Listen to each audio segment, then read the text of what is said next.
என்னையா மறுபடியும் பொண்ணு பார்க்க கிளம்பிட்டீங்க போல? நான் இங்க வரதுக்கு முன்னாடி எங்க ஊர்ல ஒரே பேச்சு. ஜாதகத்துல ஏதாவது பிரச்சனையா? 30 வயசுக்கு மேல எல்லாம் டவுட் தான். எது? அவனுக்கு இந்த ஊர்ல ஒரு பொண்ணு கூடவா கிடைக்கல? ஆனா நீ ஓகே சொன்னதுக்கு அப்புறம் என்னால நிக்கவே முடியல. இது பறந்துகிட்டு இருந்தேன். கருப்பு சாரியில மட்டும் இல்ல, இந்த வாடமல்லி சேலையிலும் ரொம்ப அழகா இருக்கு. வாடாமல்லியா? நான் தான் சொன்னேன்ல, இந்த சம்பந்தம் கண்டிப்பா அமைஞ்சிரும்னு.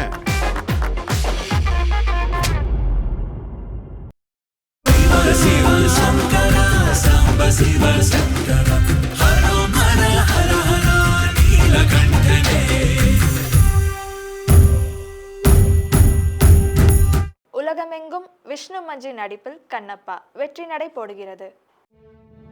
மேம்படுத்தப்பட்ட சமூக பொருளாதார வளர்ச்சியை அடைய மக்களுக்கு வழிகாட்டுவதே மக்கள் நீதி மையத்தின் முதன்மை பணி.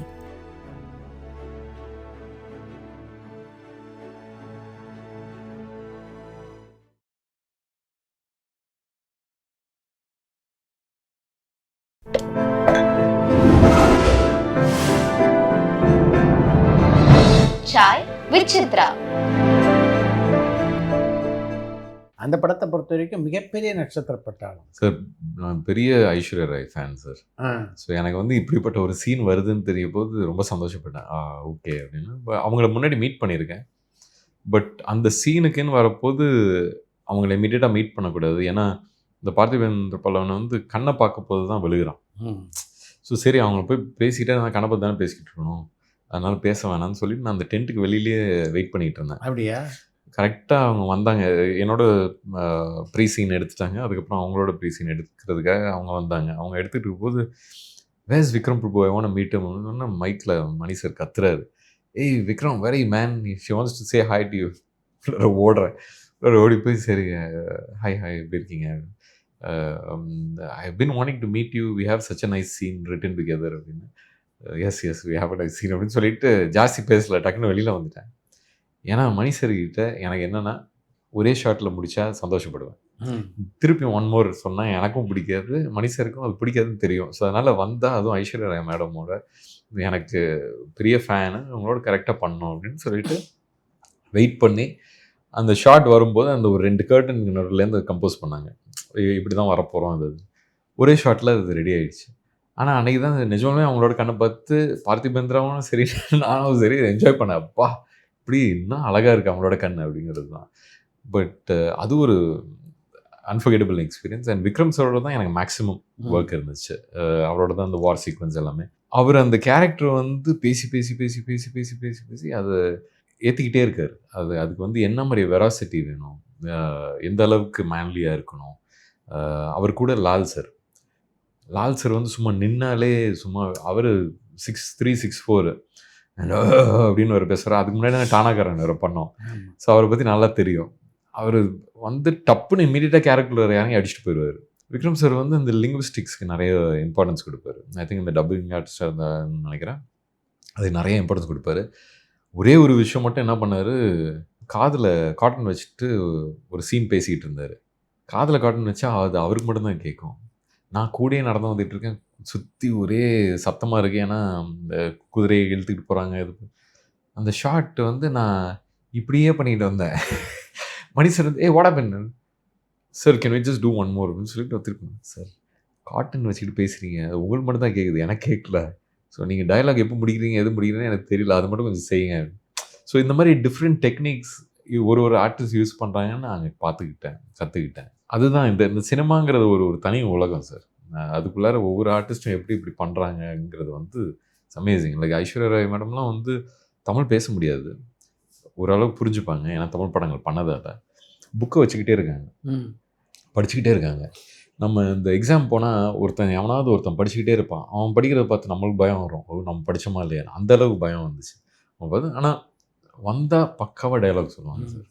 தமிழ் உச்சரிப்புலேருந்து அது அவங்களே டயலாக் பேசுகிற மாதிரி தான் இருக்கும், சூப்பராக இருக்கும். ஸோ இதெல்லாம் வந்து எந்த அளவுக்கு ஒருத்தரும் டெடிக்கேட்டடாக இருக்காங்கிறது அந்த படத்தில் பார்க்க முடிஞ்சிச்சு. உங்களுடைய சமகால நடிகர்களில் உங்களை ஆச்சரியப்படுத்திய நடிகர்கள், ஆச்சரியப்படுத்தி கொண்டிருக்கிற நடிகர்கள் யார் யாரெல்லாம்? ஒரு ஆர்டிஸ்ட்டாக எவ்வளோ பண்ண முடியுங்கிறது வந்து ஒவ்வொருத்தரும் எக்ஸ்பீரியன்ஸ் பண்ணுறது தான் சார், எக்ஸ்ப்ளோர் பண்ணுறதுல இருக்குது. இப்போ எனக்கு தெரியுது ஒவ்வொரு ஸ்டைல் ஆஃப் ஜானர் ஆஃப் படமும் எடுத்து உள்ளார இறங்கும் போது அந்த கேரக்டரை மாறணுங்கிறது எவ்வளோ வேலை இருக்குங்கிறது புரியுது. அந்த மாதிரி சேது பண்ணுறாரு சார். விஜய் சேதுபதி நிறைய அந்த மாதிரி விஷயங்கள் பண்ணுறாரு. யதார்த்தமாக பண்ணுறதும் கஷ்டம்தான். எப்போவுமே அது பிடிச்சது வந்து எனக்கு விஜய் சாரோட விஷயங்கள் அது எப்பவுமே பிடிக்கும் சார். அவர் விஜய் சாராகவும் இருப்பார், அதே நேரத்தில் அந்த ஒரு கேரக்டராகவும் இருப்பார். அந்த யதார்த்தம் எப்போவுமே இருந்துக்கிட்டே இருக்கும். ஐ திங்க் அவர் மட்டும்தான் மேக்ஸிமம் அவராகவே இருந்து பண்ணுற ஒரு விஷயம் நிறைய பண்ணியிருக்காரு நம்புகிறேன். அண்ட் எனக்கு மாதவன் சாரும் ரொம்ப பிடிக்கும் சார். அவரும் டிஃப்ரெண்ட் கேரக்டர்ஸ் பண்ணுறது ரொம்ப பிடிக்கும். அந்த கடைசி அந்த ராக்கெட்ரிக்கு அவர் பாடுபட்டது எல்லாமே ரொம்ப நல்லா இருந்துச்சு. அந்த மாதிரி தான் இப்போ அந்த மகாராஜாவில் விஜய் சேதுபதி பண்ணது. ஸோ இந்த மாதிரி இந்த ஒரு விஷயத்தை எடுத்து தனிப்பட்ட முறையில் ஒரு கேரக்டராக எடுத்துகிட்டு வர்றதுங்கிறது எனக்கு ரொம்ப பிடிச்ச ஒரு விஷயம். இவங்க 2 பேர் ரொம்ப பிடிச்சது சார் எனக்கு. இந்த திரைப்பயணத்தில் விக்ரம் பிரபு என்னென்ன கற்றுக்கிட்டீங்க? Two's and don'ts. நல்லது மட்டுமே தான் சார் பண்ணோம். ஏன்னா அது அது அது வீட்டிலேருந்து கற்றுக்கிட்டதுன்னு நினைக்கிறேன். அது நம்மளோட ஆர்ட்டுக்கு கரெக்டாக இருக்கணும். நம்ம கொஞ்சம் இப்படி எப்படி அசைஞ்சா கூட அது நம்மளை காட்டி விட்டுரும். என்றைக்குமே ஒரு படத்துக்கு போகும்போது அது முதல் படம் மட்டும்தான் இருக்குது எனக்கு. அந்த ஒரு பயம் வந்து ஒரு ஃபியர் ஆஃப் ஃபெயிலியர்னு சொல்லலாம். இல்லை இது வந்து கரெக்டாக வருமா, நம்மளுக்கு இது புரியுதா, அந்த மாதிரி விஷயங்கள் வந்து அந்த அந்த அந்த அந்த பயம் தான் சார் ஓடிக்கிட்டே இருக்குது. அது அந்த அந்த பயத்தை வந்து போக்குறதுக்காக எவ்வளோ ட்ரை பண்ணியிருக்கேன். அது ஏதோ ஒரு விதத்தில் அதுதான் ஹெல்ப் பண்ணுது நிறைய விஷயங்களில். ஸோ அது நிச்சயம் இருக்கணும்னு நம்புகிறேன். ஏன்னா இப்போ உங்களோட மைண்டில் நீங்கள் என்ன படம் எடுக்கணும்னு நீங்கள் நம்பி வரீங்கன்னா அதுக்குள்ளே நான் இறங்கணும்னு நான் என்னோடய வேலையை பண்ணல. ஸோ அது வந்து உங்களோட மைண்டில் என்ன இருக்குன்னு கற்றுக்கிறது ஒரு ஆர்டிஸ்டோட வேலை. அது ரொம்ப கற்றுக்கிட்ட விஷயம் சார். அது நிறைய வந்து பட்டு புரிஞ்சு கற்றுக்கிறேன்னு சொல்கிறேன். ஏன்னா சில பேர் வந்து சொல்லும்போது நீங்கள் சொல்கிற கதை என் மைண்டில் வேறு மாதிரி ஓடும். கரெக்ட். அங்கே தான் ஏமாற்றம் நிறைய நடந்திருக்கு. ஸோ அதனால் வந்து ஃபஸ்ட்டு டைரக்டர் நல்லா புரிஞ்சுங்க, அதுக்கப்புறம் நீங்கள் வேலையில் இறங்கு அப்படிங்கிறது இந்த இண்டஸ்ட்ரியில் கற்றுக்கிட்ட ஒரு விஷயம் சார். நல்லது கெட்டது எல்லாருமே இது இங்கே நம்ம இண்டஸ்ட்ரியில் எல்லாமே ஆம்ப்ளிஃபை ஆகும். ஸோ அதனால் வந்து நல்லது மட்டுமே பண்ணு.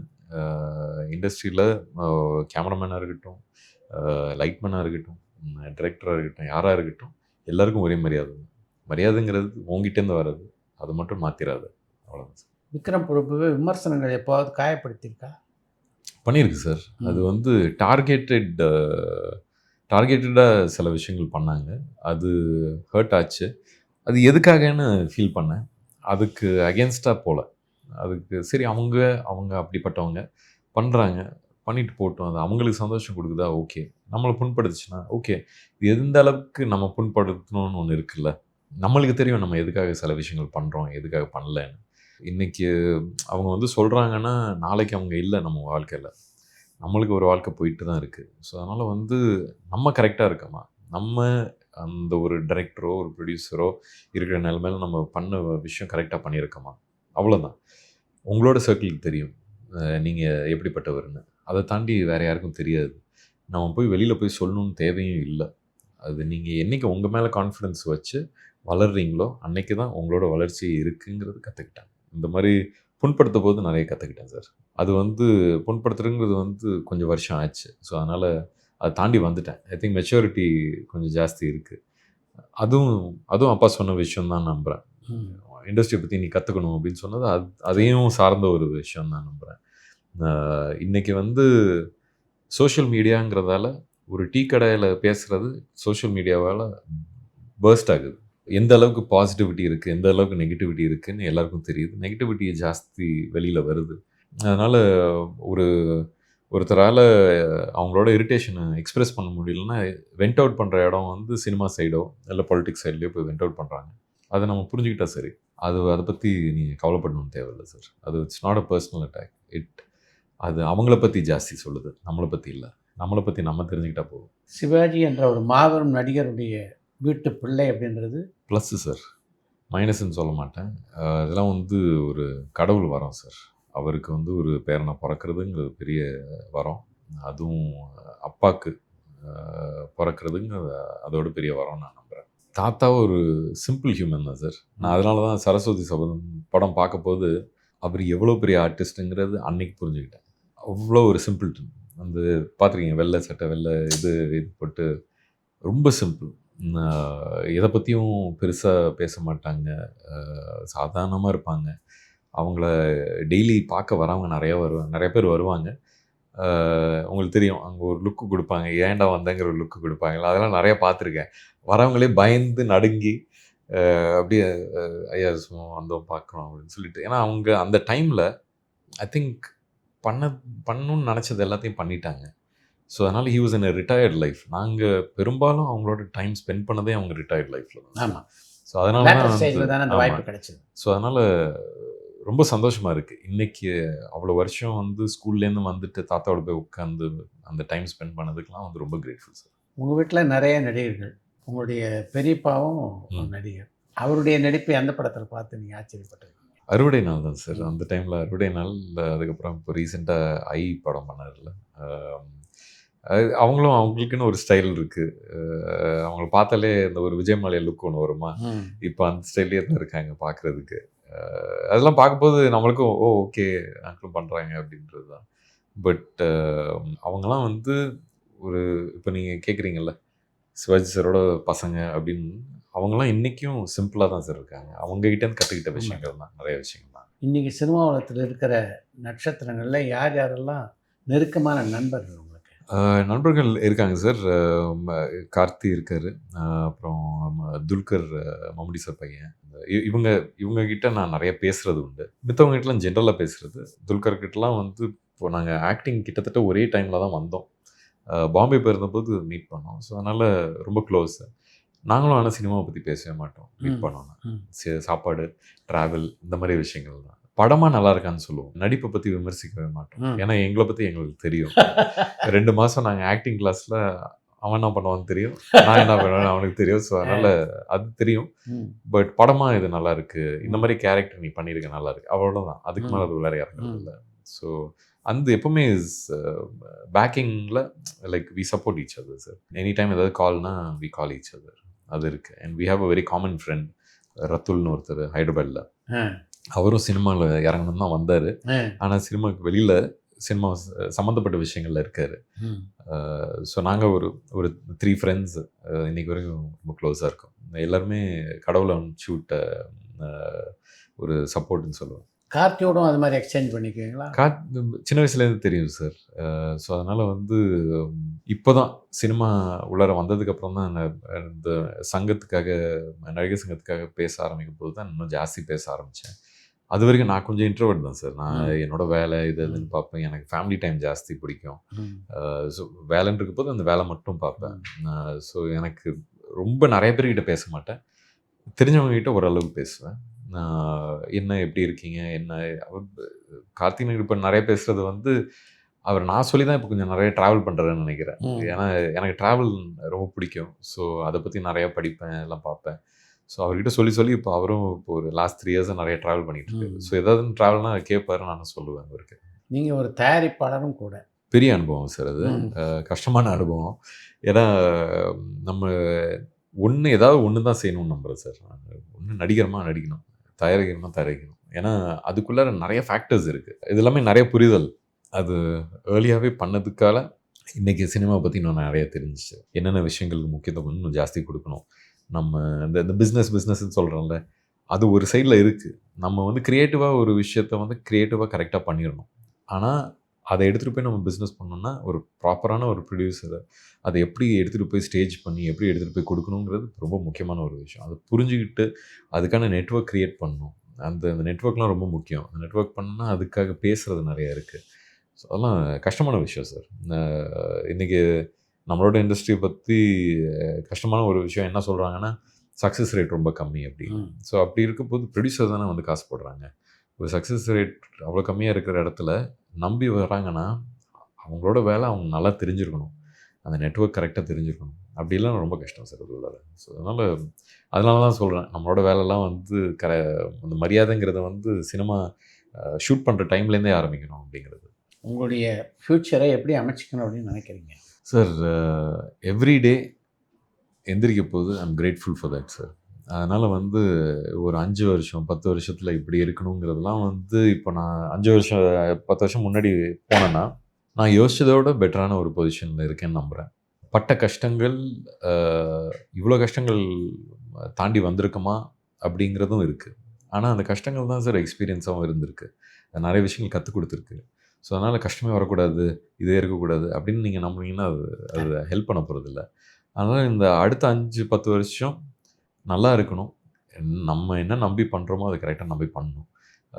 இதுக்கு மேலேயும் வந்து இந்த இப்போ சொல்லணும்னா இப்போ இந்த கடைசி 5-10 வருஷத்தில் வந்த கஷ்டங்கள் திருப்பி ரிப்பீட் ஆகக்கூடாதுன்னு சொல்லலாம் தவிர அதை தாண்டி உங்களால் எதுவும் சொல்ல முடியாது. பட் ரெடியாக இருப்பேன் சார் லைஃபுக்கு.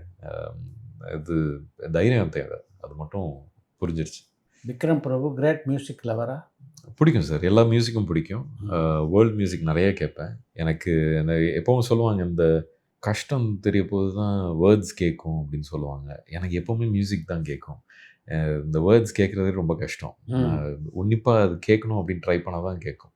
இல்லாட்டி எனக்கு இந்த 90s வந்த ரேமான் சாரும் இளையராஜா சாரோடையும் எனக்கு இந்த வேர்ட்ஸ்லாம் போயிடுச்சு. இப்போ ஒன்லி மியூசிக் தான் கேட்குது. ஸோ அதனால் வேர்ல்டு மியூசிக் கேட்பேன் சார் நான். அப்பா நடித்ததில் ரொம்ப பிடிச்ச படம் நிறையா இருக்குது சார். தாத்தா மாதிரி தான். அதே தான் எனக்கு இப்போ டக்குன்னு சொல்லணுன்னா அக்னி நட்சத்திரம், சின்ன தம்பி, சின்ன மாப்பிள்ளை. சின்ன மாப்பிள்ளையாலலாம் அந்த காமெடிஸ்லாம் பயங்கரமாக இருக்கும். நினைவு சின்னம் ரொம்ப பிடிக்கும். ரொம்ப பேத்தாஸாக இருக்கும், இருந்தாலும் ரொம்ப பிடிக்கும் அது. அவரை பொறுத்த வரைக்கும் ஒரு வெர்சட்டாலிட்டி என்னன்னா, ஆமாம், இன்னொரு பக்கம் எமோஷன் சீனில் எந்த அளவுக்கு எக்ஸ்ட்ரானரியாக பண்ணுவாரோ அந்த அளவுக்கு காமெடி சீன் பிடிச்சி வருவார். எல்லா காமெடி ஆக்டர்ஸோடும் ஒரு சூப்பர் வைப் இருந்தது. ஆமாம், என் தங்கச்சி படித்தவர். அதுவும் நீங்கள் எமோஷன் சொல்கிறதும் காமெடி சொல்கிறதும் எல்லாமே இது. ஆனந்த், அப்புறம் மைடியர் மாத்தாண்டன், இந்த மாதிரி நிறையா இருக்குது சார்.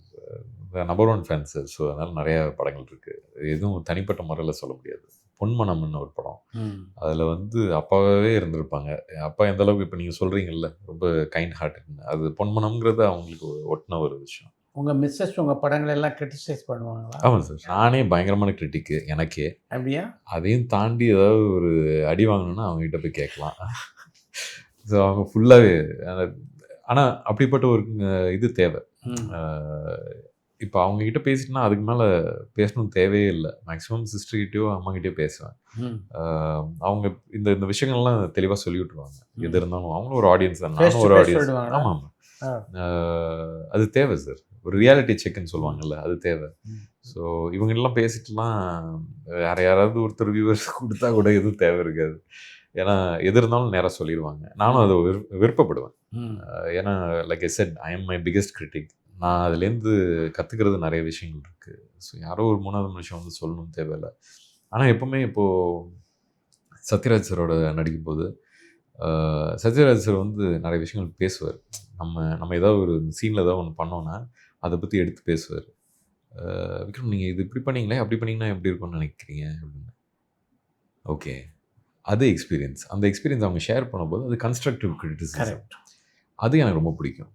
கொச்சப்படுத்தி பேசுகிறாங்களா, அது எனக்கு பிடிக்காது. அதுதான் இந்த ரிவ்யூவர்ஸ் நிறைய பேர் பண்ணுறாங்க. அதை நீங்கள் மாற்றிட்டாங்கன்னா இண்டஸ்ட்ரிக்கு இருக்கிற மரியாதையும் கொஞ்சம் நீடிக்கும் சார். உங்கள் வீட்டில் சொல்கிற விமர்சனங்களை நீங்கள் எப்படி எடுத்துக்குவீங்க? ஓகே சார், நான் ஐம் ஓகே ஃபார் தேட். சொல்லணும்ல, யாராவது சொல்லணும்ல. க்ளோசஸ்ட் பீப்புள் சொன்னால் தானே பெஸ்ட்டு. கரெக்ட். அவங்க இது வந்து ஹர்ட் ஆகும் இதெல்லாம் யோசிக்க மாட்டாங்க, கரெக்டாக சொல்லிடுவாங்க. ஸோ ரொம்ப I take it very head on sir. ரொம்ப நன்றி. எஸ் சார், உங்களுடைய அனுபவத்தெல்லாம் நம்ம ரசிகர்களோட பகிர்ந்து கொண்டது. Thank you sir. Thank you for having me here. மேம்படுத்தப்பட்ட சமூக பொருளாதார வளர்ச்சியை அடைய மக்களுக்கு வழிகாட்டுவதே மக்கள் நீதி மையத்தின் முதன்மை பணி.